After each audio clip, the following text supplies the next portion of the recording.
two previous sessions on the past 2 Saturdays, and we've saved the very best to last. It's the Fiqh 101 of investing, which we've had loads of questions about. We regularly get questions about, is this halal to invest in? Is this halal to invest in? Mufti Faraz obviously gets all of these questions all the time as well. So we thought we'd roll it all up into one exciting webinar for you guys. And we're going to be discussing a whole host of stuff. So you've got some really exciting things to come, all covering shares, Forex, property, pretty much everything. And if there's anything that we do miss, then obviously you can just go ahead and ask us in the live chat, and we'll be picking up questions regularly throughout the course of the next hour or so. And we are going to try to keep it pretty short and snappy. The format of this is going to be that it's going to be very much discussion based between me and Mufti Faraz, and we will be basically discussing all these things that we've just mentioned. And I will be very much the lay voice, the voice of the audience, and Mufti Faraz will be giving verdicts left, right, and centre. So let me quickly introduce Mufti Faraz. Mufti Faraz doesn't really need any introduction, to be honest with you, but I'll give him one anyway. He is one of the most preeminent scholars, if not the most preeminent scholar in Islamic finance in today's time, and certainly in the UK at least. And big fan of Mufti Faraz, because he genuinely gets the commercial side and he's genuinely interested in this. And one of the complaints that we often get from people is that I've spoken to my local scholar, or I've done this and I've done that, but they don't really understand the actual commercial bit of it.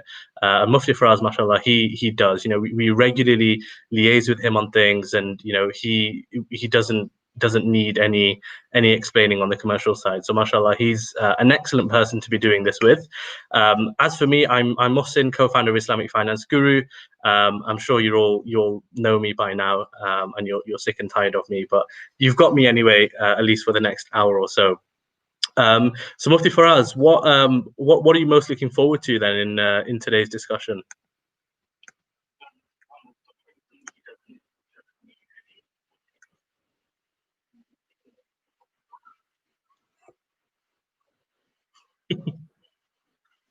Yeah, Forex will be, we've allocated quite a bit of time for Forex, because we know that that's quite a weighty one. I've got a document here where I've got Forex in big capital bold letters. So anyone who's tuning in for Forex, don't worry, inshallah, you won't be disappointed in terms of the discussion that we're going to have on that. Great. So, I mean, just before we dive in, I just wanted to spend a few minutes really just to, help our audience and give them some more context on why we're doing this webinar. Because, at Islamic Finance Guru, hopefully, you know us and you've engaged with our content before, and you understand what our mission is. And our mission is very much that we want to help Muslims get wealthier, not for, a materialistic purpose, but because we think that wealth has a really, really important link with our outcomes and our condition in society generally. And before all of this, before I went full-time on IFG, I was a corporate lawyer doing work in private equity and venture capital as a lawyer.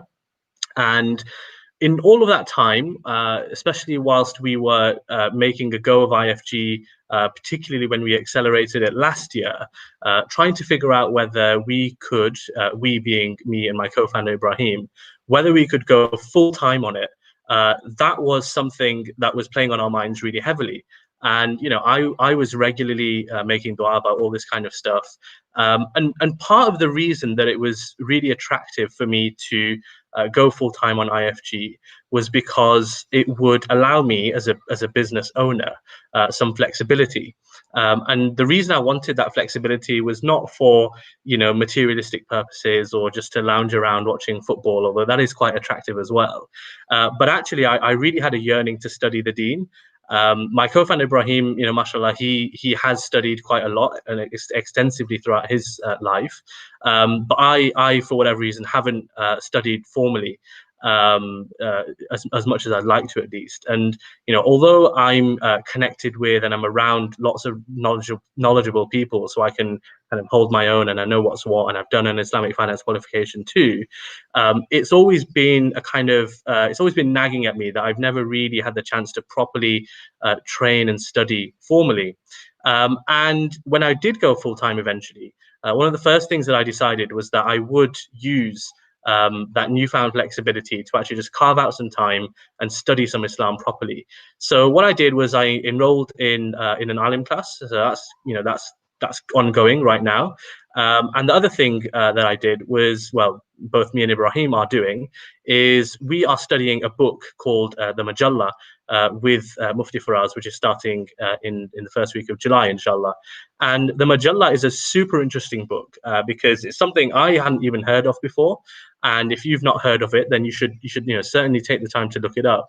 It's basically the Ottoman Empire codified all the laws to do with transactions, and the fiqh of transactions into a book. And that was the book that they turned to when they were doing business. And Mufti Faraz has been teaching this book for a while as well. And he thinks it's amazing, and he's obviously an amazing teacher. And Ibrahim and I, we jumped at the opportunity to study that. So we are going to do this regardless. We're going to study the Majalla regardless. And we thought, why not open it up to a bit of our audience as well? So we managed to open it up to 100 people. Most of those spaces have now gone, but we are still able to take on some more students for this Majalla course. And it's going to be amazing. It's going to be every week, 1.5 hours or so, private study along with Mufti Faraz, a really kind of sensible academic discussion, back and forth. Lots of practitioners jumping in with their thoughts as well, and I genuinely think that it will be one of the most interesting courses out there that anyone can do. And if you're wondering whether it's for you, well, I'm someone that hasn't studied formally before any Islam really. Obviously I know the basics, etc. But it really is for everybody. As long as you've got a yearning to study, then it will definitely be for you. And Mufti Faraz, what about Arabic? Do you need to know any Arabic or anything like that with the Majalla?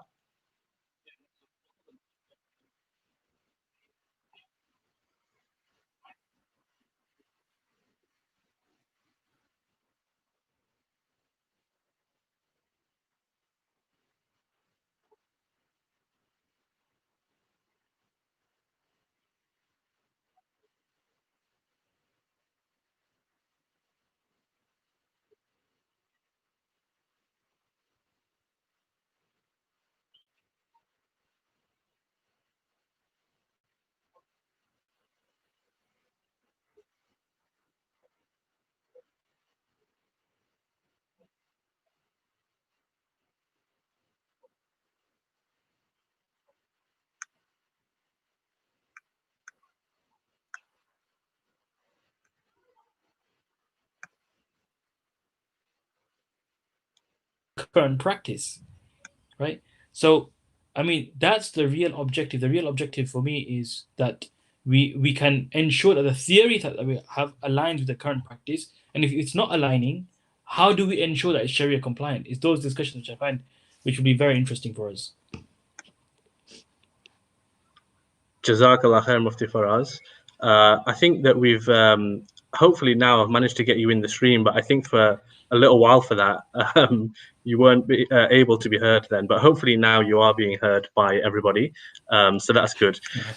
So yeah, alhamdulillah. And honestly, like that is the reason that I think this will be super fascinating, because as I said earlier, Mufti Faraz is someone that really gets the commercial side, and he loves the back and forth. We regularly have back and forth on lots of different things. So alhamdulillah, I genuinely think it'll be fantastic. I'm going to pop a link in the chat in a second once Mufti Faraz is off to the races in a second, and you can check out the link and you can check out the course and you can sign up as well. But let's dive into the actual webinar for today, and let's talk about the very first thing that we are going to talk about, which is going to be stocks and shares. And Mufti Faraz, with stocks and shares, I think by this point, and I certainly think the audience will be knowledgeable enough to know that there are certain rules around investing in stocks and shares. They'll know that there are these so-called qualitative rules. So, is the business halal?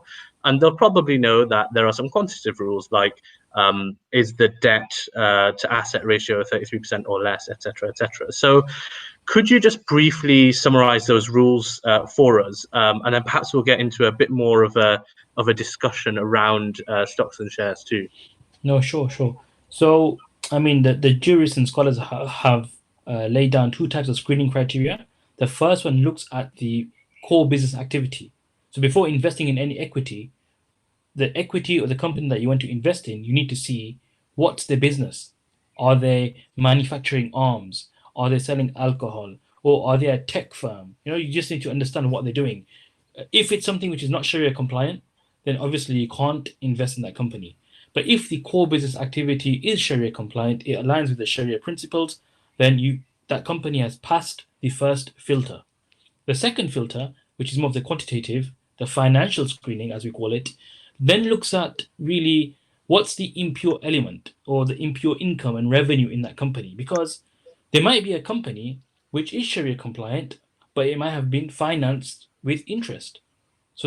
Or it might have deposits in a conventional bank and it's receiving interest. All these, Mohsin, all these financial screening criteria that we have, they're all trying to capture one thing, right, which is impure income. Think about it, because, and I'm sure you're aware of this, we had this discussion as well. IOFI have removed the liquidity screening, and I know you weren't a big fan of this from long ago, right? You never saw how it really made sense a lot of the time. So in the latest standard of debt trading and debt transactions, IOFI have actually removed this filter. So now we're really left just with three filters when it comes to the financial screening. One is the interest-bearing receivables. Then second is the interest, if it's interest deposit, right? How much is that? And third is the impure income element.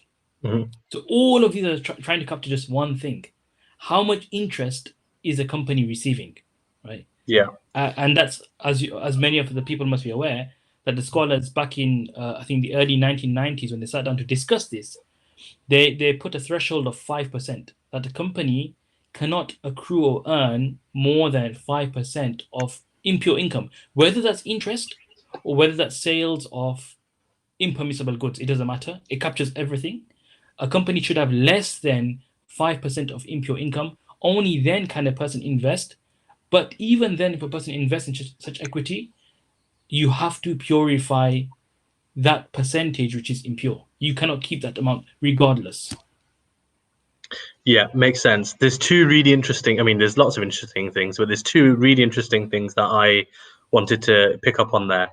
Number one is you talked about, the quantitative bit, is the business halal? And, I get that some businesses are completely haram. So, like a company selling alcohol is obviously quite haram. But you mentioned arms, for example, yeah? And the way I may look at it is, if I've got a company that's making arms, it's not necessarily that, it's the customer that chooses how to use it. Yeah. So, to give another, and I guess forgive the kind of crudeness of it, but to give another example, maybe like a condom manufacturer, for instance, the thing in itself is not necessarily, the production Evil, of that thing is not the haram thing, but it's the end customer that uses it.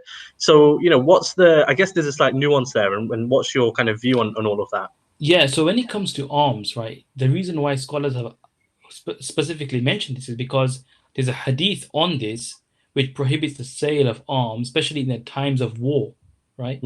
And many of the manufacturing companies today supply, these weapons can easily land in the hands of those people who are engaged in war or violence. And obviously, these things are discouraged completely in Islam. And therefore, that's why scholars are very careful. And obviously, the weapons that we have today cause mass destruction, and I think it's from that angle the scholars have completely, yes, you're right, that it's the end user, but usually the harm in arms outweighs any good. Whereas coming back to your example, the harm isn't as, in fact, that's beneficial, right? Being protected, right, is a benefit as opposed to not using a condom, for example. Sure, that makes sense. We've got, I mean, there's lots of questions already coming in, but one of them is about the, this 5% impurity element. So before I kind of just touch on the impurity element in general, the question is where does that 5% come from? Why is it not 10 or 30 or whatever? Yeah, so the 5% really comes on the scholars at that time in the 1990s, late 1980s, when they all sat down together and to discuss this issue. They realized that, look, a company cannot diversify their risk or investment portfolio without getting some kind of exposure to equity. That is the major asset class. But all equities were, because of that time in the early 1990s, it was very difficult to get Sharia compliant financing, Sharia bank accounts. So they permitted certain thresholds.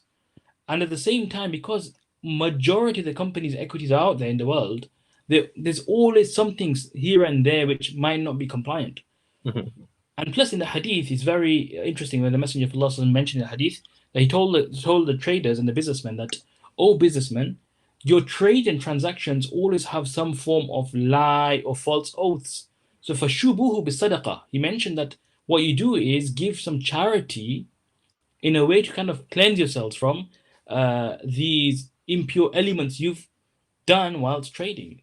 And so the scholars came up with this rule that, look, we acknowledge that it's impermissible, but because of the current situation in the world, let's keep it to 5%. That's it, maximum. So it was a scholarly kind of consensus at the time. And that's where this 5% has come from. There's no hadith on this whatsoever. But the scholarly consensus and now the industry practice for 30 years has been such. That's where it's come from. Although there are some scholars today which are saying that really this should be relative, because if it's based on necessity and need, and if it's based on market reality, that reality and that need should be assessed regularly to change that benchmark. So I know there are definitely writers, thinkers out there who are challenging 5% and saying this should be variable as opposed to fixed. Yeah, that makes sense. And just touching on then that purification element. So obviously you talked about this whole the essence of this thing is that you want to be checking for this impurity. Now let's really break that down practically for someone, and let's try and do this, I think, in the next 2 to 3 minutes before we move on. Let's say I've invested in BT shares for argument's sake, yeah, and I've done the standard screening, and I made sure that it's Sharia compliant to invest in. But how do I make sure that they're not investing? Sorry, none of the income is impure. How would I practically get to know that? I mean, one thing for a person who's just a retail trader, you could review the accounts, right? See if there's any element there which you can see they've taken on interest-bearing debt. If they're trading in something which is impermissible, like a derivative, for example, these things will be there in the balance sheets and the accounts, the annual accounts. What I usually tell people is, it's always better to have a stock screener, especially for the beginners, if you can't do this yourself. So that stock screener would give you some kind of understanding, or at least some indication of what is impermissible and the element you need to purify.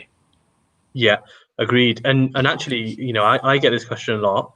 And in terms of the stock screening stuff, I agree that there's a bunch of apps that are out there nowadays as well. Apps like Zoya, I think Islamically is another one. There are a few, but honestly, like, my genuine recommendation is to actually just learn the skill yourself. And the reason I say that is because I think as Muslims, you need to know this stuff. And also the pushback I often get from that is, oh, but I don't know how to read accounts and I don't want to be going in and this, that, and the other. And to that I say, well, should you then be investing? Because if you're not comfortable like looking at accounts and analyzing companies, there is a question mark as to whether you should be investing at all. And I know at the moment, I don't know if you've heard about this, Mufti, but because of the way the markets are and the way things are at the moment, there's been a lot of kind of novice investors pouring money into the stock market.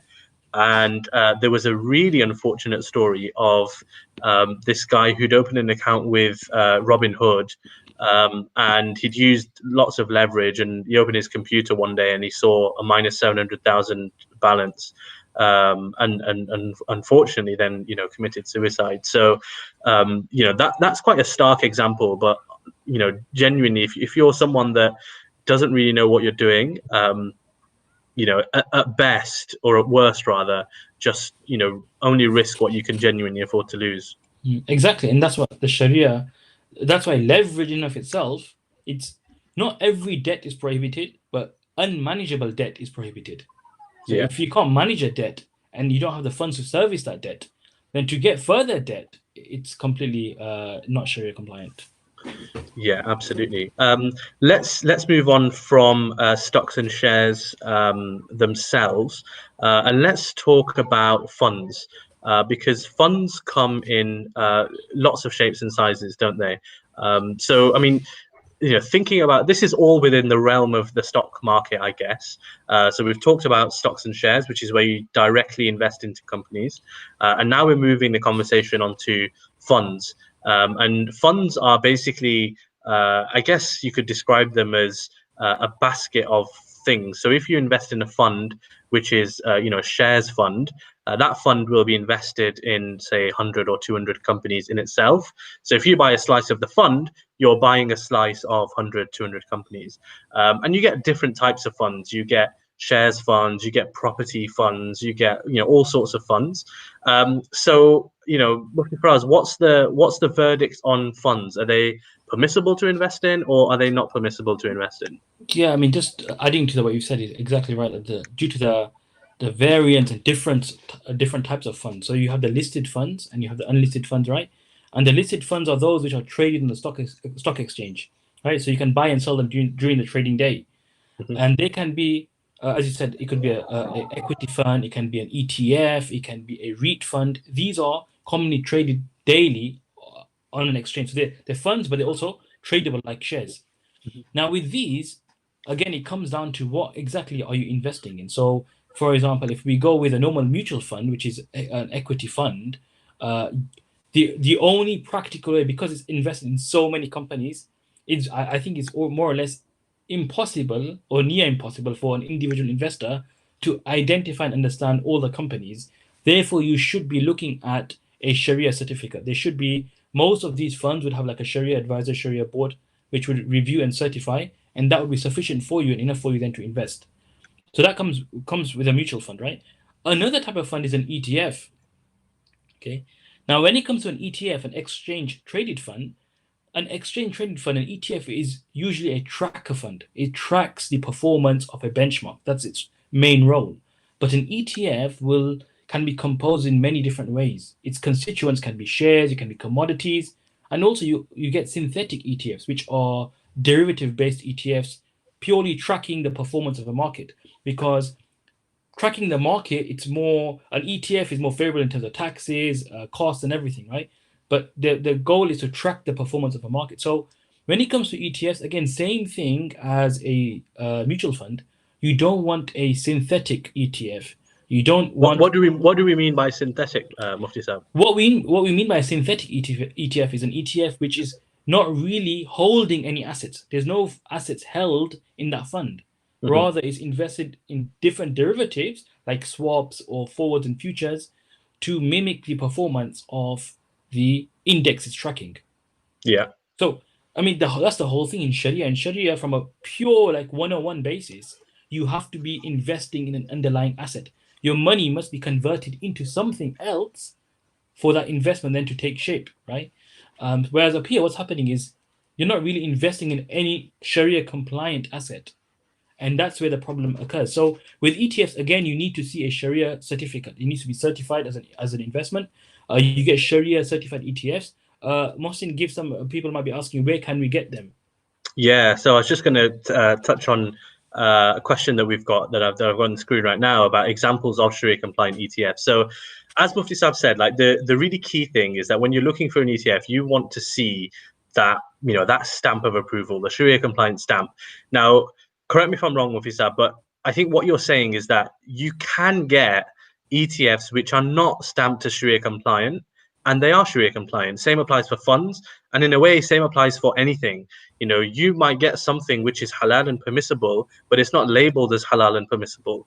But I think from just a really practical perspective, it's basically impossible for you to delve into all of the holdings of that fund analyze each one, and then make an assessment on whether, as a whole, the whole thing is halal or not.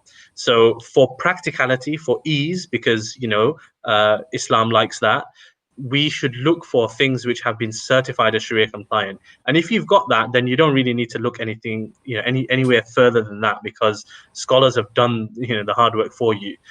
In terms of really practical examples of Sharia compliant ETFs, we have got a list of that on our website. So if you go on IslamicFinanceGuru.com, go on our halal investment comparison bit, you'll see some halal funds that are listed on there. Some of those are also ETFs.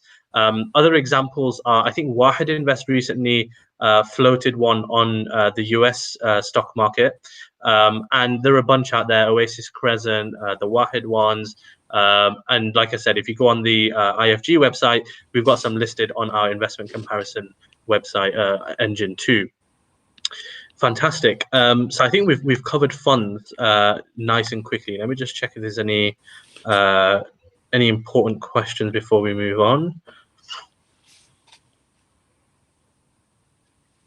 Right. I mean, there are some really good questions, but I think we'll move on to the next topic. And this is where I think the meat starts getting a bit juicier. We're talking now about CFDs. So CFDs are, I mean, we get a lot of questions about CFDs. They're not as voluminous as the questions that we get on Forex. But CFDs are very interesting. CFDs are essentially, it stands for contract for difference. And the reason it's interesting is because brokers will allow you to essentially get exposure to, it could be shares, it could be any asset really, via a CFD. And the real benefit is that you get leverage from that. So for example, from a really small movement and a relatively small amount of your money, you could make a much bigger return, as opposed to if you were just if you were doing it with no leverage whatsoever. Now, Mufti Sahib, do you want to explain briefly what the ruling is on CFDs, and then I'm going to come back to you with some arguments that people often put back to scholars on CFDs.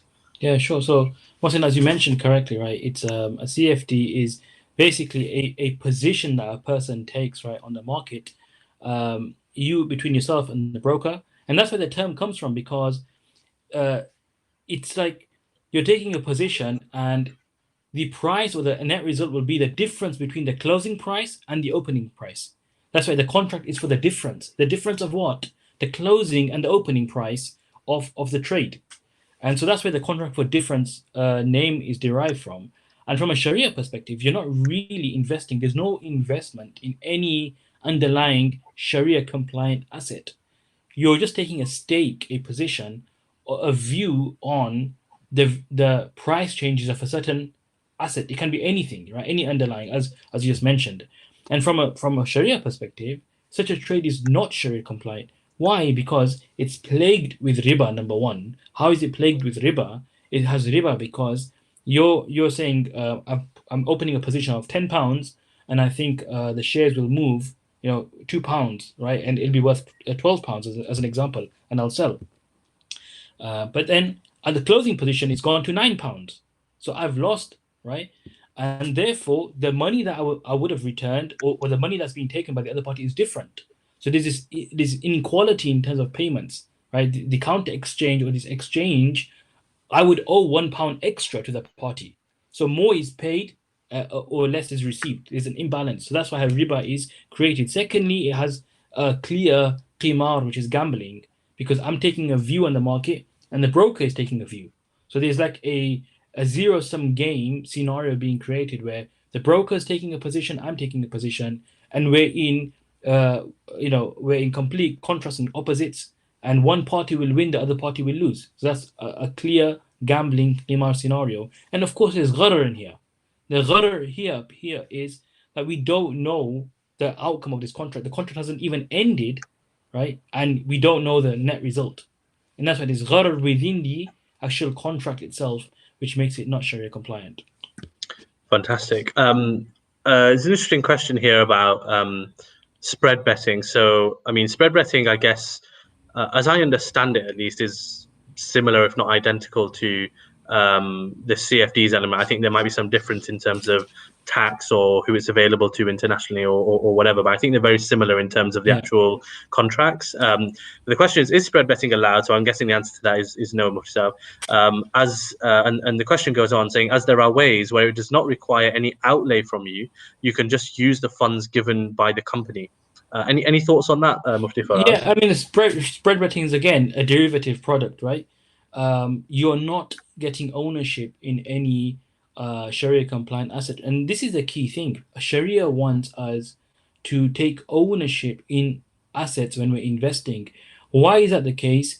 It's because Sharia does not allow us to make an income or profit purely from money or purely from chancing, because the Quran has said these kinds of activities lead to hatred, it can lead to greed, it can lead to loss, immense loss. Why? Because any time when a zero sum game is created where one party is is versus another party, right? There's a clear you could say engagement between two people in that sense where they're fighting each other for an outcome. It's creating you could say a more or less a conflict between the two parties, and that's the real reason why Sharia wants both parties to invest in an asset.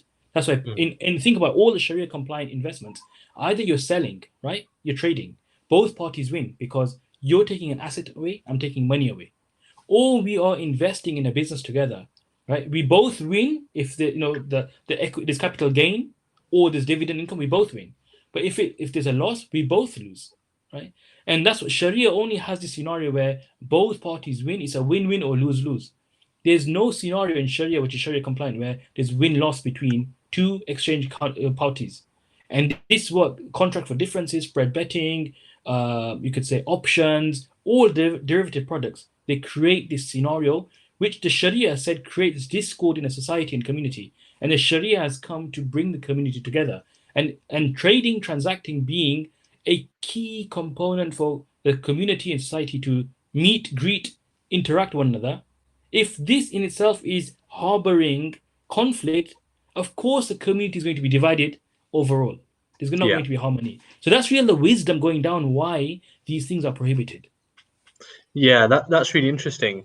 And I guess, none of that stuff, I don't think anybody would really argue with about the actual spirit of what's going on.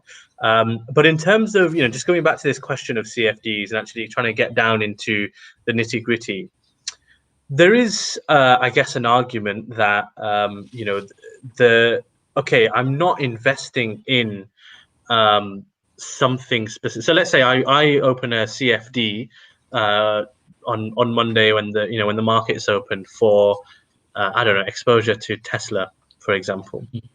And my argument is, well, whether I buy shares in Tesla or whether I buy a CFD that gives me exposure to Tesla, it's really the same thing. Like, you might be saying to me that shares are a direct ownership of Tesla, but are you really saying to me that the way the modern markets work, that I've got direct ownership in Tesla?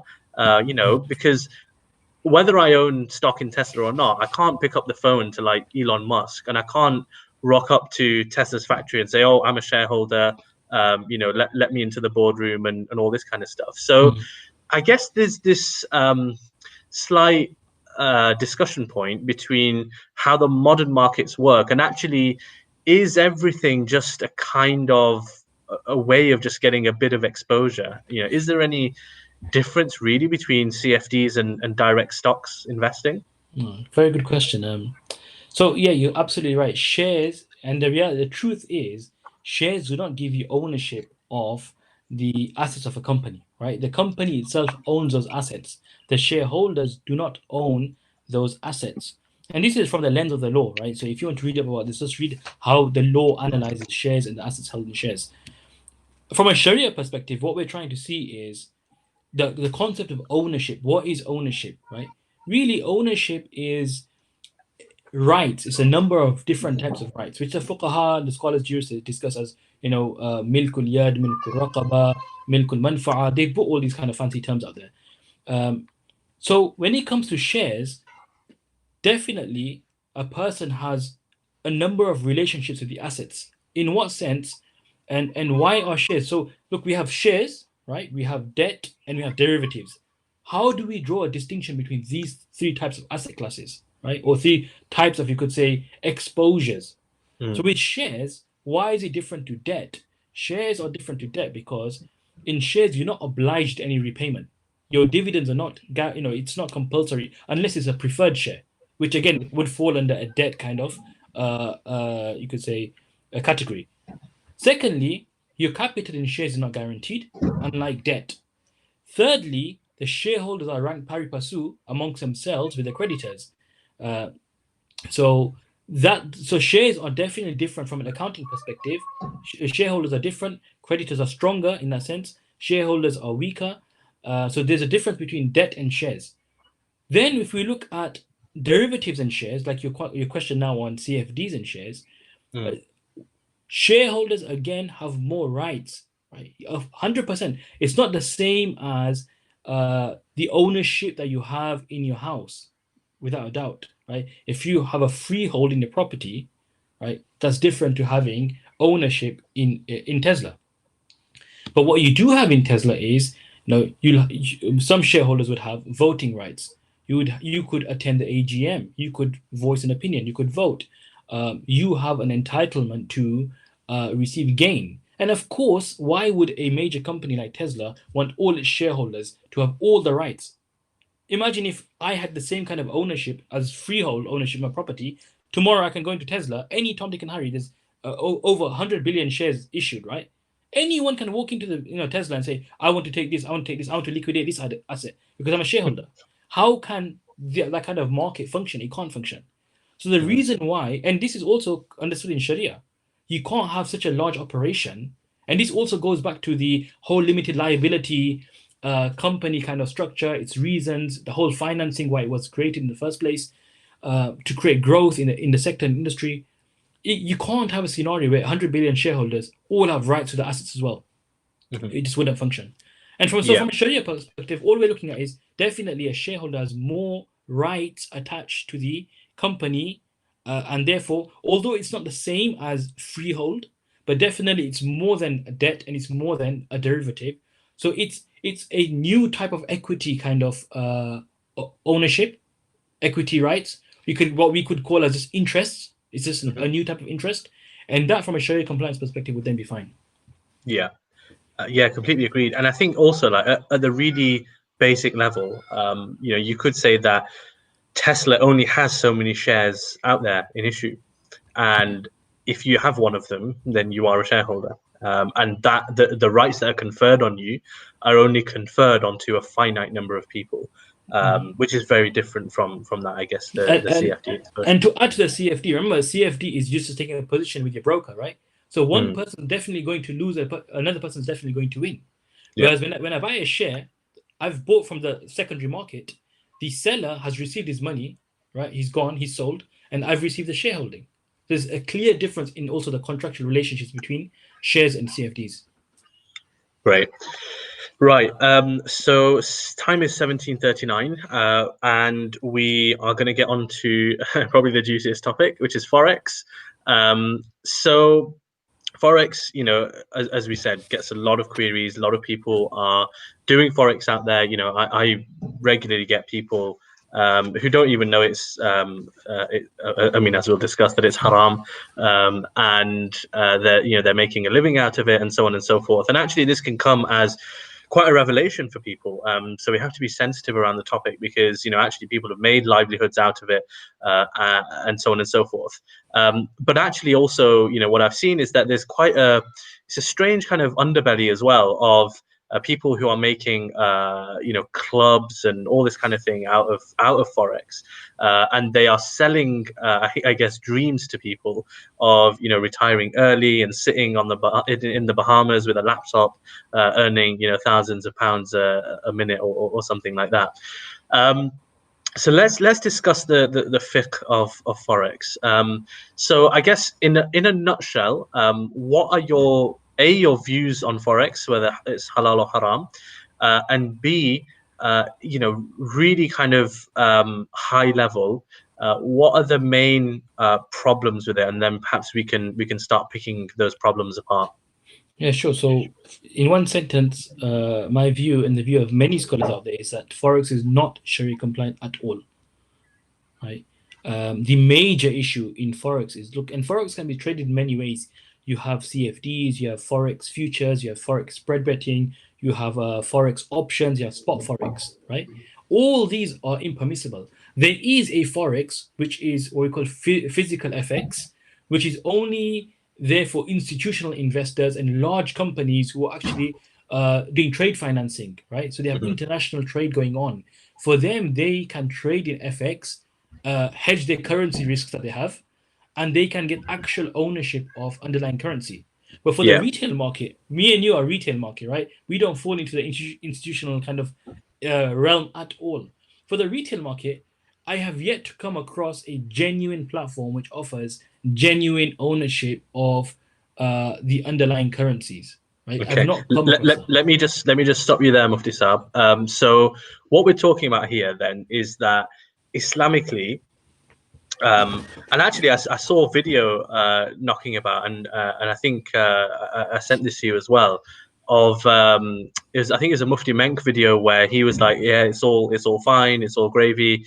But actually, what he was talking about is what you just mentioned, that first bit, which is the actual concept of buying and selling currencies is not problematic, is it? That's right. If I bought from you 10 euros today, and that 10 euros was I made a gain on it by exchanging it back into pound sterling in a week's time, that is not problematic in That's itself, right. is it? That's right. Um, Exactly right.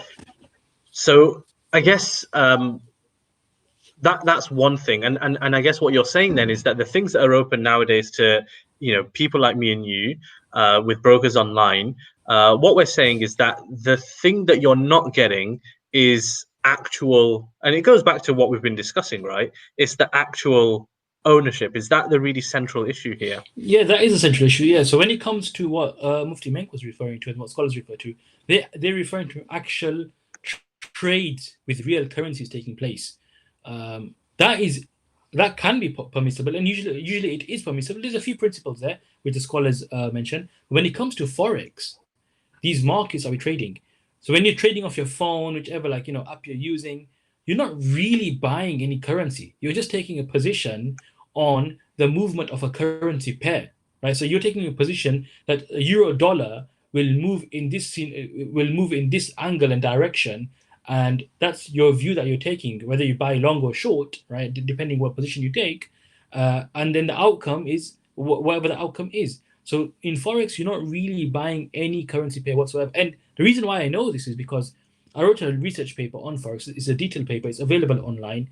When I was writing that paper, I must have called over 30 brokers, easily more than 30 brokers. I remember.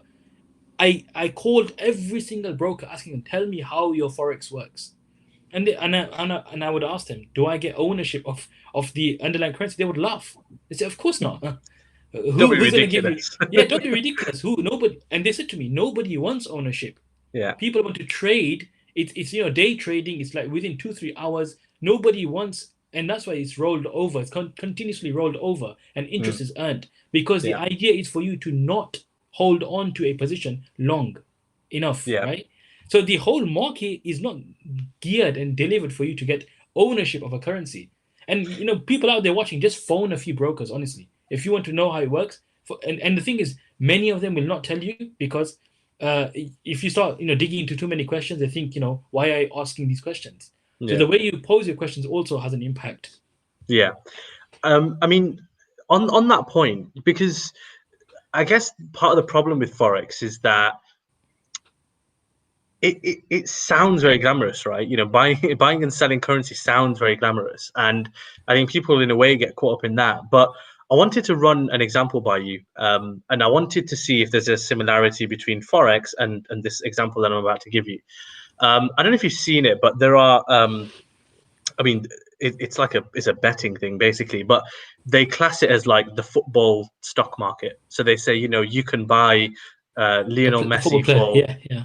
it's the same thing. So you Yeah. buy, you know, £1.50 Lionel Messi is today, and if he scores like a hat trick on the weekend, all of a sudden he'd be worth £1.75 or something like that.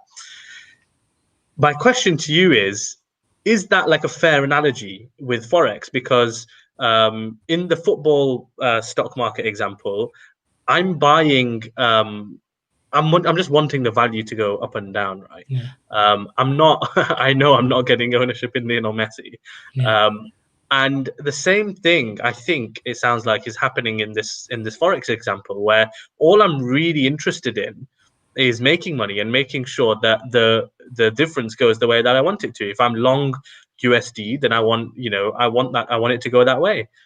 Is that a fair analogy, do you think? And is it as simple as that? It's a perfect example, and in reality is all these are just gambling events. The uncertainty in one is the currency movement. The uncertainty in the other is the football player's performance, right? Mm, So in all these CFDs, spread betting, forex, all these kinds of derivative products where no ownership is being taken, you're literally left to chance or the uncertain event, the way it plays out.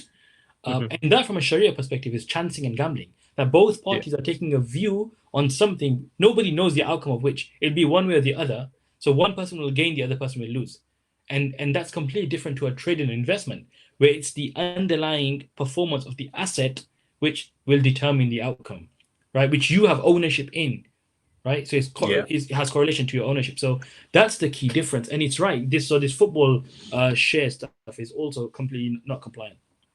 Great. And someone's asked the question that I was going to come on to next, which is that you know, there are a bunch of people, bunch of brokers who, you know, the cynic in me tells me that they understand that there's a real demand for this in the Muslim market, and they, as a result of that, open what they call Islamic accounts. And as I understand it, what they do is they tell us that there's none of this, you know, overnight fee or whatever. They tell us that there's no interest on the leverage, for example. Can you talk us through, you know, these Islamic accounts, and I'm sure obviously you've analyzed them in great detail as well, and what your findings have been from them? Yeah, so these so-called Islamic accounts, all they do is tell you there's no swap fees, rollover fees. The interest fees are no longer there, and therefore it's Sharia compliant. What many of them fail to understand is the major issue is there's no ownership in anything. That's the key concern. Forget the interest is secondary issue, right? Up here, there's no ownership in any kind of currency, and that's the account they're giving you. I have spoken to I would say, one of the largest forex providers in the world, right? I had a discussion with them with a view, well, they wanted to be Sharia certified, right? And I had this discussion with them, and although they have an Islamic account, and when they told me the mechanics and spoke, through the mechanics of that Islamic account, it had nothing Islamic about it, right? And that's a reality with many of them. They have no idea, and neither do they want. Why would they channel, or why would they, structure their service for, a small Muslim population when they have the whole world trading there? It's not in their interest at all, right? They can make money elsewhere. So for me personally, these kind of Islamic accounts, they're still not giving you real ownership of any currency. The only thing they say to you, there's no interest charged. But we know that Sharia interest is one element. There's so many other factors that we have to also take into consideration. Brilliant. There's a question here which I'll read out. So all agency trading, all agency trading is based on taking a margin on a trade without ownership. Otherwise, it will be prop trading requiring huge capital due to market risk. What's wrong with such FX agency trading? Well, if you're an agent trading FX on behalf of people, the actual trade in itself is not Sharia compliant. So that's one issue. If you're an agency, right, you're an agent, you're being paid agency fees. That's a separate issue. But yet we still have to look at what's the underlying kind of agreement. What does that involve? If it's FX, which is not Sharia compliant, to be an agent serving that industry and sector will also not be Sharia compliant. Great. And we'll just take one more question on this. So, Assalamu alaikum. As far as one's job, you're required to hedge the company's FX risk, and you're required to take out hedging instruments. Is this acceptable? I mean, a very quick answer, which requires much more review, really is that if you are only doing this, then it'd be definitely problematic. But if you are a risk manager and you're doing multiple things, then I would say contact us on the Islamic Finance Guru Fatwa Forum, where we can see what else you're doing and then give you a solution. So if you go on the IslamicFinanceGuru.com website, we have a Fatwa Forum there, and myself and my colleague will inshallah review your question and give you some answers on that. Great, and I've just put the link in there hopefully as well. It's forum.islamicfinanceguru.com. So if you're joining us late, then welcome first of all. You're joining us midway through a discussion on the Fiqh 101 of investing, and so far we've talked about the stock market, so we've talked about shares, we've talked about funds, we've talked about CFDs, and we've talked about forex. And all of this, as I mentioned at the start, is in the context of a really exciting new course that we are doing along with Mufti Faraz. We're personally studying it along with him, which is we're studying the Majalla, which is a really interesting book that the Ottomans came up with, trying to codify the fiqh of Islamic transactions. And I promised at the start that I would post the link in the chat, so I'm going to do that now. But yeah, definitely check that out, because if you're if you're enjoying this discussion and you're enjoying the nature of the discussion, and you're thinking that you really want to delve deeper into this kind of stuff and actually get into the hadith and all this kind of stuff surrounding all of these things, and go toe to toe with Mufti Faraz in a class, then this really is the place to do that. So I've posted the link there for you to check out. So feel free to do that. So, okay, great. So we've talked about forex. Let's wrap up the kind of stock market stuff. It's 17:52. It's taken much longer than I expected it would. Let's wrap up the last few things, which are index trackers. So perhaps in 30 seconds, if you could cover index trackers. Yeah. So indices are just benchmarks, right? So they're just tracking the performance of the market.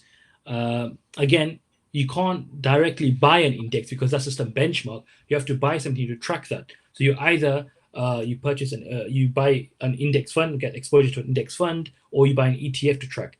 As always, it has to be certified Sharia compliant. If it's not certified Sharia compliant, I would avoid it at all cost. Fantastic. And forwards, futures, and options.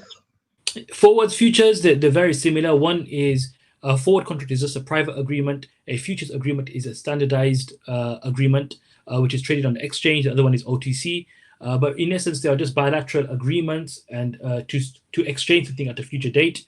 That extra deferral is not Sharia compliant because of the risk that's created, the uncertainty that's created. And really, these are just hedging mechanisms, more or less. They're derivatives as well. So there's gharar in there. Some scholars have argued it's permissible, but majority still hold that it's impermissible. Great. What about commodities? I guess there's a parallel with forex here, right? Yeah, you're right. So with commodities, again, when you're buying oil, you're never really buying oil. You're not buying a barrel from Saudi Arabia, right? When you buy an oil barrel, it's again just a contract for difference. You are taking a position on the movement of the oil price of one barrel price. That's what you're taking a position on. You're not buying the oil barrel. You can't say, "Oh, deliver the oil barrel to Leicester or to Blackburn or to London." That's not going to happen. So again, it's not Sharia compliant. These are just derivatives or contracts used to take a position on something uncertain. So these are all like this. It's just a platform for gambling, really, from a Sharia perspective. Great. And last but not least, bonds and sukuk.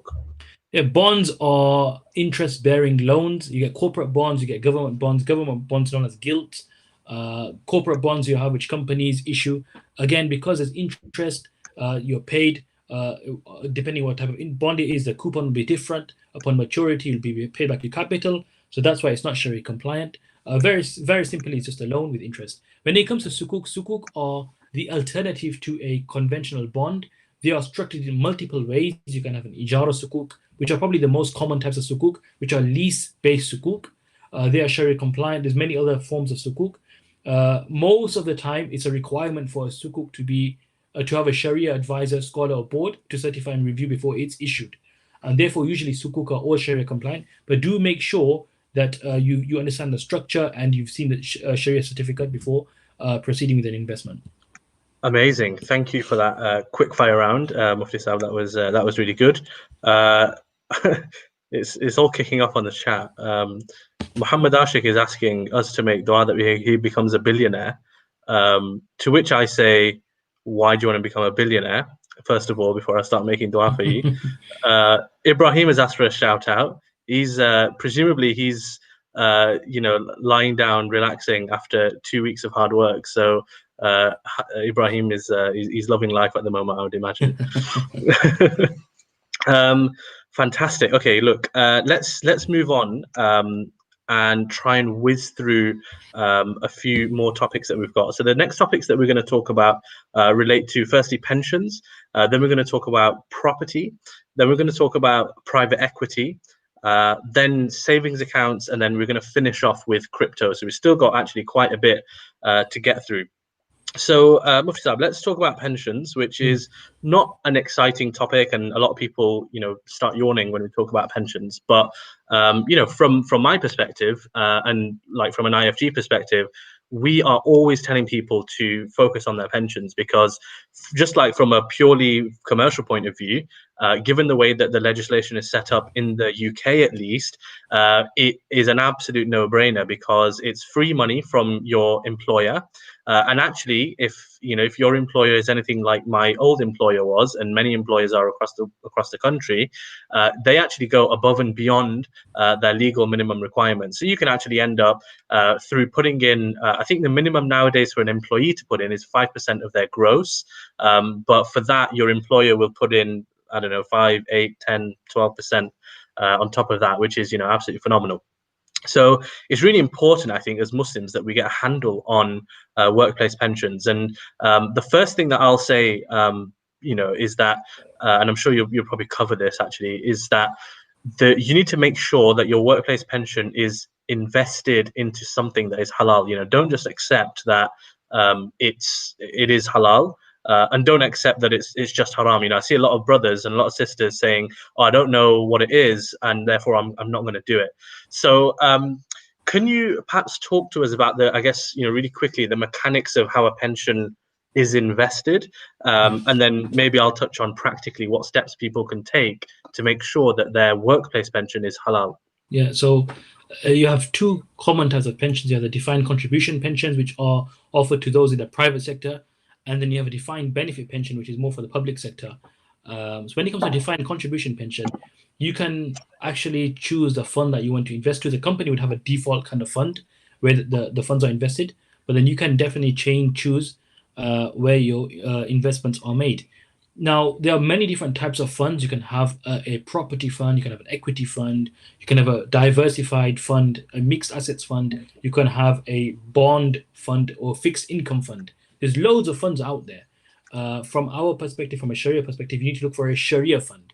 There are a few Sharia funds, not many, I agree, but there are a few. So as Muslims, we should look for a Sharia fund at all costs. And the other funds, property, not as much. Property is probably more Sharia compliant if you look in the spectrum. It's much closer to Sharia compliance. Even equity funds are usually closer to Sharia compliance than the other funds. When it comes to a mixed and diversified pension, from my own research, I've looked at over 100, 200 compositions of different types of mixed funds.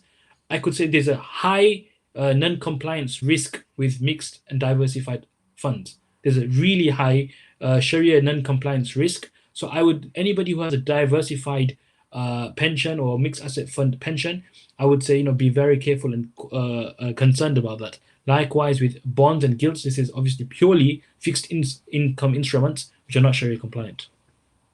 Great. And in terms of, practically, I just wanted to give the audience a quick word on, how to make sure that their pension is halal. So most employers they'll usually have someone that handles their workplace pension. So it might be Aviva, it might be Scottish Widows, it might, usually some kind of big name.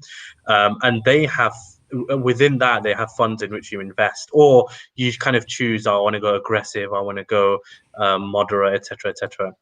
Now, as an employee, the thing you need to do is get hold of, the documentation and the brochures and the information relating to the workplace pension provider, and find out which funds are actually available, and look specifically through all of them and try and find if there's any which are certified as being Sharia compliant. If you find them, then stick your money into that. It's not ideal. In the sense that you might only find one, and you might have to put all your money in that Sharia compliant fund. But that's better than being invested in something that's not Sharia compliant. If you can't find anything, then the best thing to do, and this is what I did when I was working, I actually spoke to my HR. Because what they did is they got into, they hadn't really come across the query before. They got in touch with, it was Scottish Widows, and their account manager actually managed to sort it out on my behalf. So definitely, kick up a stink about it, kick up a fuss about it if you're not getting anywhere.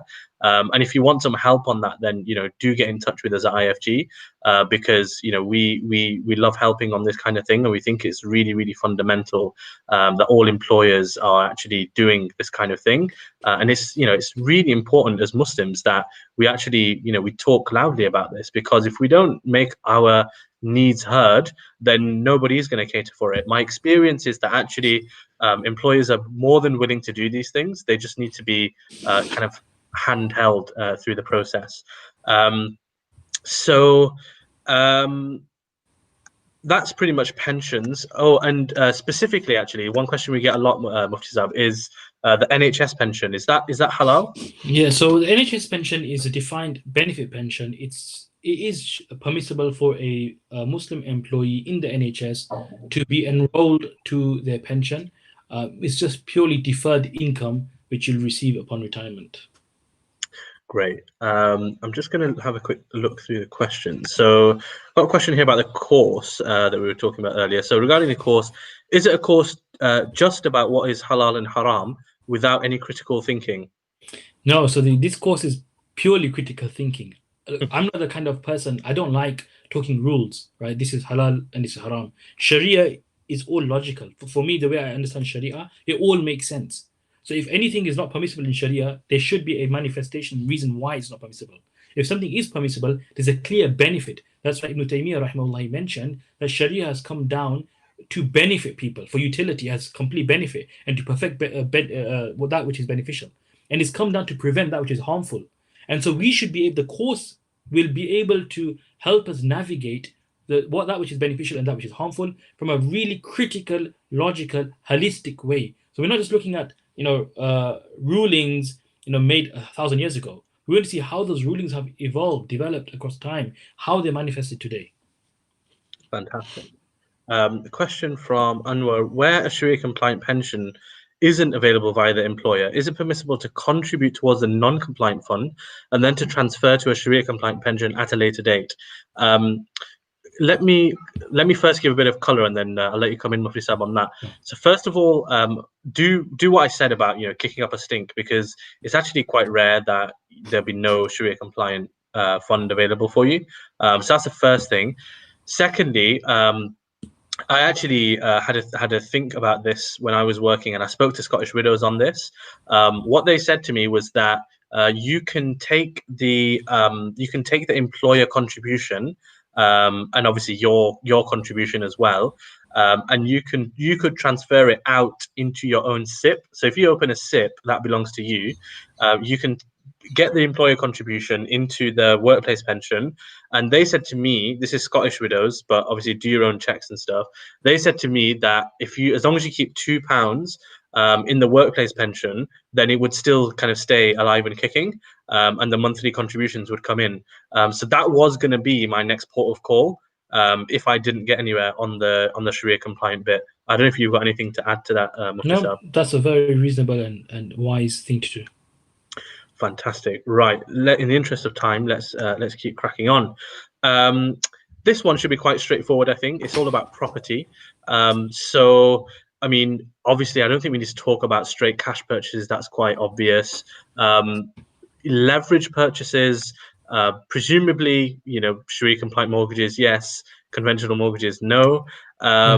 What about? I mean, quite an interesting question that we sometimes get is, Someone might be looking at commercial property, and especially now, there'll be a lot of distressed assets out there. Yeah. But for example, you've got, I don't know, William Hill, the bookmaker, as the commercial tenant. Is it okay? Let's say there's something, property 500,000, really good, 10% yield or something like that. But William Hill, the bookmaker, is in there for the next 50 years. Is it okay for me to buy that? Yeah, so according to the majority of scholars and also the IOFI position, it's not okay. My view and the view of some of my teachers is that it is okay, but then you should not renew the lease with that tenant when their term finishes. Mhm. That makes sense. And if you've got something that's quite long term, then presumably just try to avoid it, right? That's right. That's right. Yeah. Okay. Crowdfunding.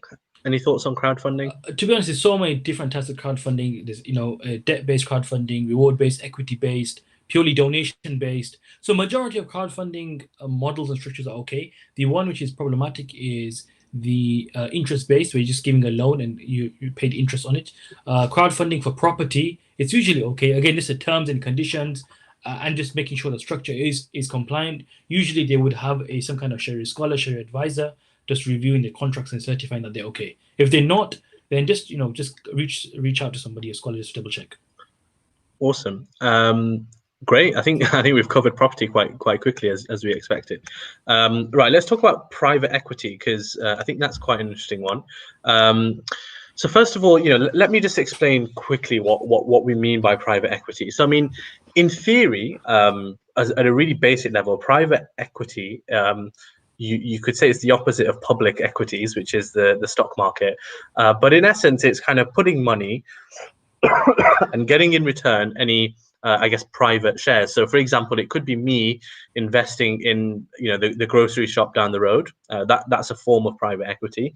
But what it's come to mean is that actually there are some really, really big funds out there that do private equity. So, really big funds like BlackRock and other big funds like that.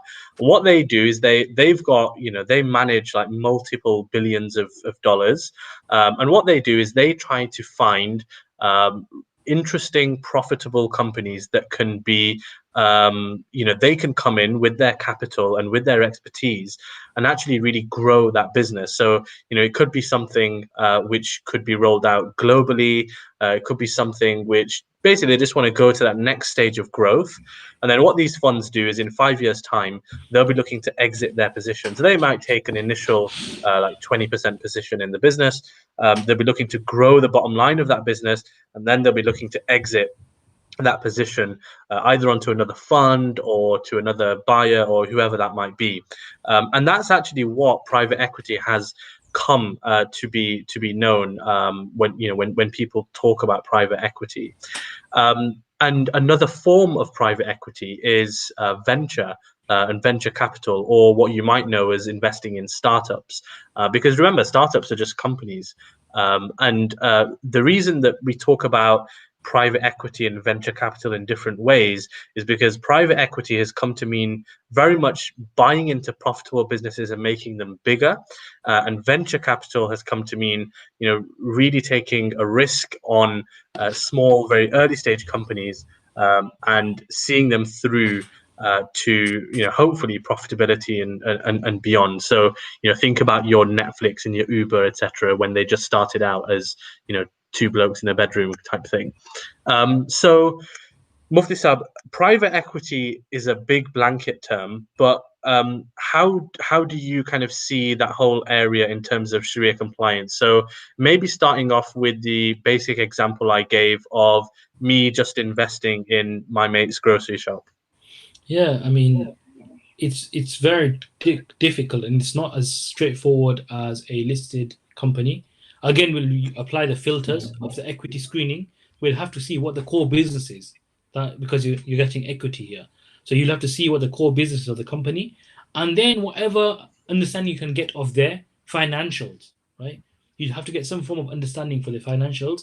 Or personally, I believe there needs to be more work done on this area simply because we can't treat private equity the same as public equity, because there's just so many differences, right? Where they are in their growth and their business cycle, right? Especially for venture capitals and startups. So where they are in their kind of cycle is completely different to where the other companies are expansion, right? And they at another level. So there needs to be some, maybe a new type of screening criteria should be developed to capture or to allow more guidance on those which are like, in a seed round or venture capital round or in the early startup phase, really. But yeah, so we need to look at their core business activity, and whatever understanding we can get of their financials, try to gauge that against the current screening criteria that are available. Yeah, and I guess there's a wider point here, which is, we were talking earlier about the way the public markets are structured, and actually, do we really own anything in Tesla? We use the example of Tesla. There's something to be said about private equity, which is that, if you're investing in private equity, you're getting access to the deal. You probably actually know the founder, the CEO, the whatever, and there's actually much more leeway for you to negotiate things. And I know, for example, we do a lot of startup investing, so we've got our own startup syndicate at ifg.vc, and we will, for example, negotiate often with startup founders that they undertake not to take on any non-Sharia compliant debt, for example, which I could never say that to Elon Musk or whoever it is in the public space. So definitely private equity has got a bit more scope. In terms of one question that we do often get, because mashallah, a lot of Muslims nowadays are quite educated and they're going off into these sectors as jobs. Now, when it comes to the big funds that are investing in businesses, I know from industry practice that what they're actually doing is they're leveraging their investment. So they will be committing, say, 100 million into a business, but actually, 20 million of that is cash, and the rest is leverage. Now, two questions arising out of that. Let's say that you are an investor into a private equity fund, which is admittedly, not for most people, because the ticket sizes will be probably a million plus. But if you are, I presume that would be haram, first of all, because of the leverage element. And then my second question, Mufti Saab, is that for people who are, mashallah, quite talented and they want to go into all of these different sectors as jobs, would working in a private equity fund be okay, given that a lot of the deals that they undertake are leveraged in a haram way? Yeah, so interesting question. You're right that private equity is known as an alternative asset class, right? So when you're talking about asset classes, the traditional asset classes being like equity, bonds, and property, private equity are more for hedge funds, right? The alternative asset classes like commodities, collectibles, private equity, these are more, you could say, the exotic types of asset classes which hedge funds usually use and invest in. When it comes to this question of leverage, now if it's another investor who's leveraged his funds, right, and he's taken on leverage himself to buy a stake in a private equity, that's different from the actual company leveraging. So we have to draw a distinction between those two. If it's another investor, he's parallel with you, he's at par with you, right? So his leverage will not impact you, right? The leverage that will impact you is the company leveraging. As we mentioned, right, if a company leverage is high, it'll also be paying interest, right? It'll be paying interest. And then that will be, obviously, it will fall or fail when it comes to the interest screening criteria and filter. So that's the kind of discussion there. The second question, when it comes to working in these funds, it all just really boils down and depends upon what you're doing, right? If it's a mixture of both Sharia compliant, non-Sharia compliant kind of deals you're structuring, then as I've discussed before in the forum, I think today, nowadays, it's not so easy just to say something is compliant or not compliant. There's much more activity being done. We have to look at the job role, the job description, and see how much time or how much of your job is really focused in non-compliant activities. That's really the key here. What if you're just, I mean, just to wrap up this point, what if you're just, what if you're like an analyst? So your job is to analyze deals that come in, potential deals that the fund might invest in. I guess that activity in itself, the actual research of companies from a commercial perspective, and whether it's a sensible decision to invest or not, in itself is not haram. But you know that the wider context is that there's going to be a haram deal at the end of this. What's your take on that? So as long as there's another person executing the buy order, right, which is not you're just doing the research, but that person independently will make the order based on a number of factors. Yes, your research will play a role, but there'll be other factors involved as well. Then you inshallah, you'll be excused in your research role. But if you can find a job elsewhere where you're not assisting, financing or leveraging, investing in such companies, that would be great. But in your role, inshallah, I don't see that you'll be doing something which is illegal in Sharia. Yeah, makes sense. Great. So we're down to the last two topics, Mufti Saab. One of which is, I think, very straightforward, which is savings accounts, and then we'll move on to crypto after that. Yeah. So when it comes to savings accounts, obviously, you've got on the high street your NatWest and your Yorkshire Building Society or whoever it is, and they're offering a particular interest rate. And it doesn't need me to tell you that interest is haram. So that's obviously a no-go. But what about the Islamic banks? What about, because they express their returns in percentage terms as well. What do we make of the savings accounts that, for example, Al Rayyan or Gatehouse or whoever it is are offering? Yeah, so Al Rayyan, for example, they offer usually a wakala or a mudaraba savings account, whether that's an ISA, whether that's a fixed term deposit, whether that's a junior ISA, whatever type of savings account you have, they work under one of two, either a wakala or either a mudaraba. A wakala is where they act as an agent and take an agency fee and give you an indicative rate of return, an IRR. That's a percentage they express just as part of the market norm. So it's for comparison purposes. So you know the kind of product you're buying. There's no problem in that. They're not guaranteeing that to you, right? But because they're investing in low risk assets, they can, and with the quantitative models that they have, right, and actual sciences that they have, they can say, look, we can forecast that your return will be in this bracket. So it's really low risk and quite probable and very likely they'll achieve that. And not only that, these banks have a PER, a profit equalization reserve, right? So many of these banks have a PER, which if there's been a shortfall, they top up with that reserve, which was your money anyway. But in the agreement, they tell you that we'll put this money in a reserve. So in a nutshell, these accounts are Sharia compliant. They work in a wakala or a mudaraba. They're both Sharia compliant structures which are used for savings accounts. Fantastic. Great. So let's talk now about crypto, and this is a topic which I admittedly haven't researched extensively. Obviously, I've read into crypto, particularly when the hype was around, and we've written about it on IFG as well. But it's not something that particularly interests me. But I think for you, Mufti Saab, it is quite an interesting area for you, and you've done much more extensive research into this whole space. So, what is there to say from the crypto perspective of investing for a Muslim? What do Muslims need to know about investing in cryptocurrency? What are the red flags? What do they need to be wary of? And when is it actually okay? Yeah, so I mean, personally, I'm not so fascinated by crypto itself. It's really the fintech space, simply because it's a new area and it allows, it exerts. It's a challenge for me that there's nobody that's written on this stuff.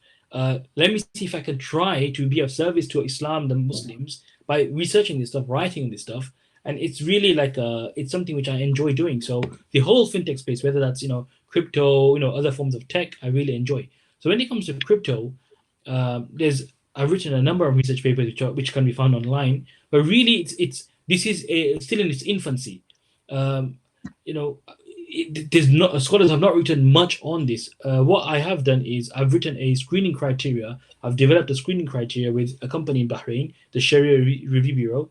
We developed a screening criteria for crypto where we look again at the activity screening of a company, the financials, but then also there's a token screening, which is different. So as opposed to shares, where you're not doing a screening of token, in cryptos, you need to do a token screening, which is you need to see what is a token representing. Because you can have commodity tokens, asset-backed tokens, right? You can have tokens which are purely utility-based. So these tokens give you access to a service. Or you can have tokens which are like means of exchange, like Bitcoin. The premise and purpose is for it to be a medium of exchange. Or you can have a security token, which is more equity related. So when it comes to security tokens, my advice is you need to do a screening like we do a screening for private equity. Because remember, a crypto is like also a startup, right? There's a lot of parallels in that sense. So like how we treat private equity, we'll treat a startup in crypto where they give you an equity token or security token as they call it.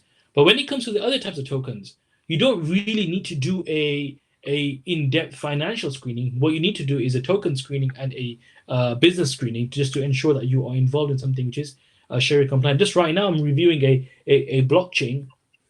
Again, these comes in all shapes and sizes, forms, services. The use cases, differ. The consensus protocols are also different. So I would say currently, because there's so much like there's still a lack of knowledge in this area.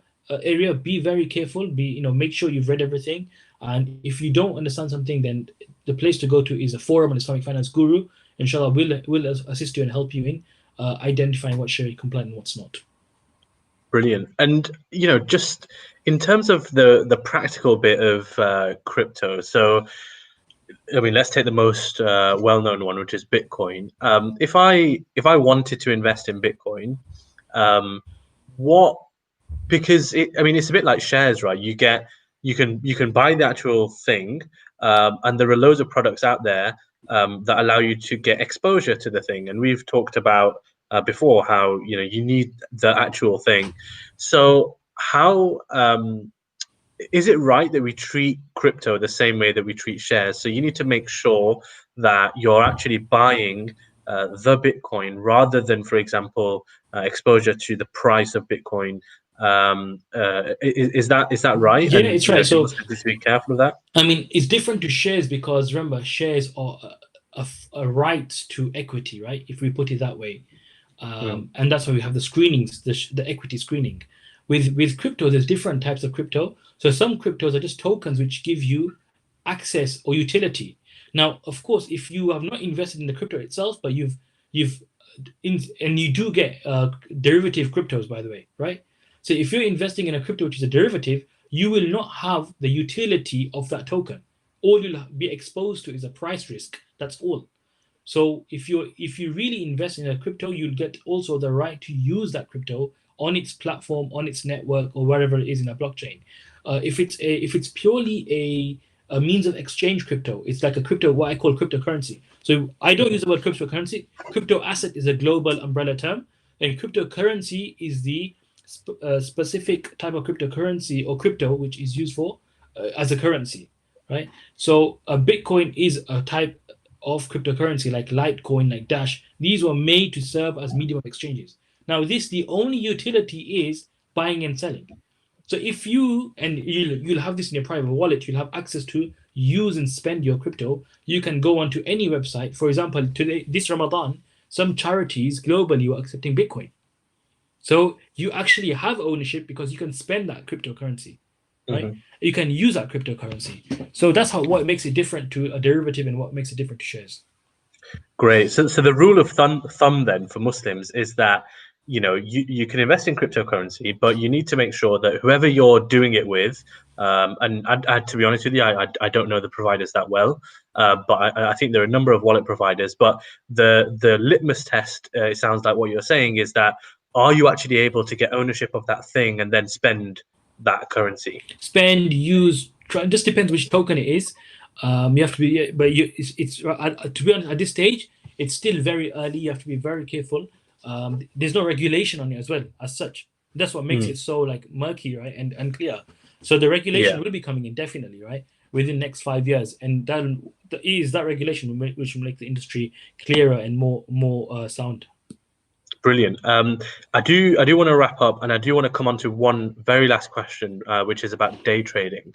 But before I do that, I just wanted to remind everyone about what we talked about at the pretty much the top of the discussion, which is that the exciting course that we'll be launching along with Mufti Faraz in the first week of July which I talked about. And if you're someone like me who enjoys this sort of discussion, then you will absolutely benefit and love the course, because in the course, Mufti Faraz will be going through the Majalla, talking about all these types of different topics. I mean, there's so many topics which you'll actually find listed out on the link that I'm going to put in as well. And if you can imagine, Mufti Faraz going through all of these things, we're going to get some practitioners as well to talk about the actual, the real examples of this in day-to-day life, and kind of go back and forth and debate, etc., etc. It will be a really, really illuminating and fascinating course. And you've actually been teaching this for a while, haven't you, Mufti Saab? Yeah, no, so I was fortunate to study the Majalla when I was doing my Mufti course. I think I was the only year to really study this book from all the students who went and became a Mufti in that particular institute. And then I've taught it a number of times, at least 2-3 times. So I really love the book. I think it's something which is very easy for students, and it's the main thing is being structured. When you have an argument which is structured, it's easier for students to digest and understand, and also for us to then grow and develop from those arguments. Yeah, agreed. And also, just like from a personal perspective as well, I talked earlier about how the fact that I now have flexibility means I can study, etc., etc. But actually, what I forgot to say was that, to be honest with you, I could have studied whilst I was working. It's just that I didn't take the leap to actually carve out that time.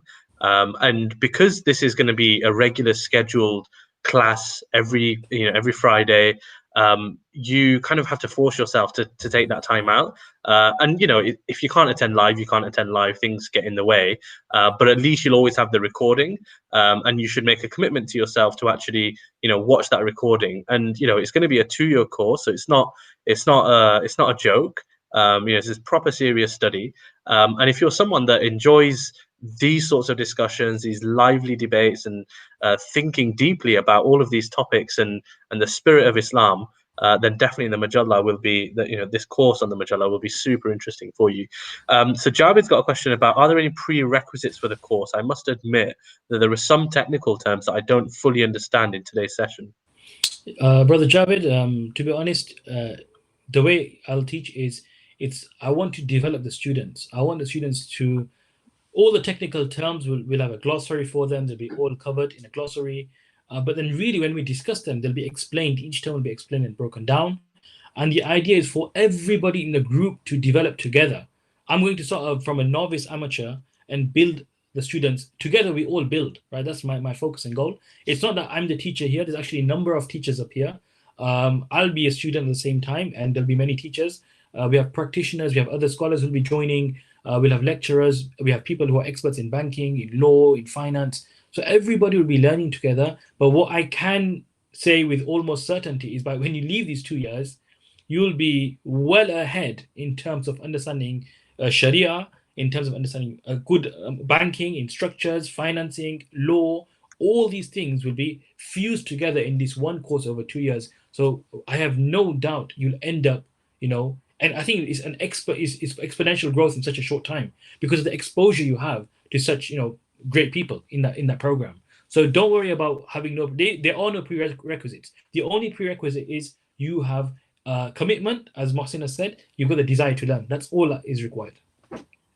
And to allay your fears, Javid, don't forget that I'll be on this course as well, and I will, believe me, if I can keep up with it, then I'm sure you can as well, inshallah. Another question on the course, which is, as the course is modeled around critical thinking, are we also free to do our own research and take what we're learning and still make our own sound decision on something? Yeah, I mean, look, you're free to do your own research. You're free to challenge what I say. I like being challenged. Prove me wrong. It doesn't matter. I'm happy to accept it and admit I'm wrong. And I'm wrong many a time. So if you can say something like, this makes more sense, make a logical, sound argument, establish your position why, from not only from a Sharia perspective, from a commercial, legal, corporate banking, whatever perspective, regulatory perspective, and make sure it's sound from a Sharia perspective, then by all means, we'll all learn and we'll be happy to take what you say. Of course, if you are going to make your own kind of ijtihad, your own reasoning, and start following your own opinions, that's your own risk you're taking. If you feel that you can do that, then that's your own thing. But I would, of course, not approve any such activity if I don't agree with the opinion or outcome of your research. Just to back that up as well, I know we kind of touched on this earlier, but I regularly talk to Mufti Faraz and push back on some views and give some alternative thinking, and honestly, Mufti Saab genuinely welcomes this sort of thing, because his thinking, and do correct me if I'm wrong, Mufti Saab, is that like anyone, we all have our own little kind of lens through which we look at things, and if somebody can come and offer a slightly different lens, that can open up your mind, and as Muslims and as humans, we should absolutely welcome that. So yeah, no, definitely back what Mufti Saab's saying. Another question. So from Mufti Saab, which edition of the core text is recommended to use for the course? I have this copy by Dar ibn Hazm in Arabic. So if it's the Arabic version that you're asking for, there's one which is by Dar ibn Hazm. But if you want the English one, you can get an English translation online. It's very hard to get the printed. There is one, I think, by Ihya Ulum Press. They've done a translation, but it's very difficult to get the English translation. I've not been able to find it anywhere, it being available. But if you just get the translated copy, which we will distribute to everybody, the one that's available online, all the students will have access to that, will have that copy. You don't have to worry much then about the text. The text is very basic, but then the arguments, I'll be, inshallah, giving you those underpinning principles, arguments. These texts is just one-liners. For example, a seller is known as a buyer. Something like this, or the buyer is known as the mushtari. These kind of just one-liners. Then it gets heavy, but usually just one line. But then I will, inshallah, add the further discussion, which you can just make notes on as we speak and discuss. Perfect. Great. So let's in the perhaps in a minute or two, just conscious of the time, talk about day trading, because that's not something that we actually had on our initial list, Mufti, but I have seen a few questions coming in about day trading, and we have kind of covered this before, but it's a very regular question, and I'm sure you get the same as well. So I guess there's a few questions. One is really blanket, is day trading permissible, forgetting what asset it is, whether it's apples and pears or whether it's stocks. And then number two, maybe we can dig a bit into whether the ruling is different for different assets. See, with day trading, to be honest, until recently, the scholars are really split in day trading, right? And it's a huge debate going on. There are some scholars of the opinion that day trading is permissible, conditionally, that if it's shares, specifically for shares we're talking about here, the shares are Sharia compliant. There's no impermissible facility being used, like leverage or anything. All the sale conditions are met in that trade, and the order is executed before you trade the security or the share. Those are certain conditions which scholars have put. Now, there's another group of scholars which mention that really ownership is never passed, right? Even after the order is placed and executed, you don't have the risk of the underlying asset, and therefore it cannot be Sharia compliant. The pushback to that from the other party is just the actual title of the share, or having that share registered in your account, may be sufficient, right? So it's still an ongoing place. Until recently, I was more of the view that it is more aligned to permissibility. But I've had a very interesting conversation with actually a person who works in the markets, and I guess I'm exploring an alternative opinion of the Maliki school to solve the issue in day trading. And so, to be honest, for me personally, I'm still in a journey of formulating an opinion on day trading. I understand both parties' view, and it's completely, many scholars say it's not permissible, but I'm just exploring whether from the Maliki school, they have a very different approach when it comes to certain principles of possession, right? Can those principles be applied here? I feel there is scope, and this also attaches to dropshipping as well, because we've discussed dropshipping as well. So it might be we can explore the Maliki school and see how that applies and solves our problems for dropshipping and day trading. Brilliant. Well, no doubt that when you come to that conclusion, you'll be publishing some material on that. It will be an IFG, most definitely. Yeah, absolutely, inshallah.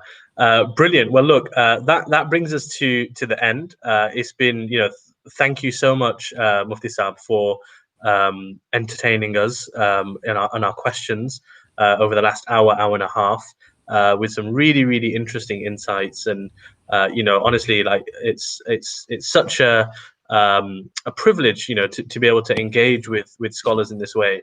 So mashallah, jazakallah khair for that, and thanks to all you guys in the audience who've been watching in such an engaged way, and putting some really interesting questions out there, and ultimately we're all here for one thing, which is the pleasure of Allah subhanahu wa ta'ala, to be able to learn and to be able to do things the right way. So I pray that Allah makes this a means of goodness for us, and that He allows us to improve our affairs through this.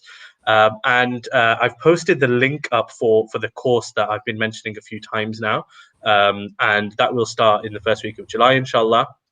And that brings an end to our series on Islamic finance. I hope it's been beneficial for you all. You can find all the videos on our YouTube channel, so they'll be there forever, inshallah. Certainly as long as YouTube are alive. And if you have got any questions in the meantime, or we didn't cover anything that you think is really important that you want us to cover, please do just visit the forum, forum.islamicfinanceguru.com, and you'll be able to get an answer from either Mufti Faraz and or Mufti Bilal, who's the other Mufti who purveys that forum. So Jazakallah khair again to you, Mufti Faraz, and Jazakallah khair to everybody who is watching, and we'll see you on the next YouTube live, whenever and whatever that may be. Assalamu alaikum.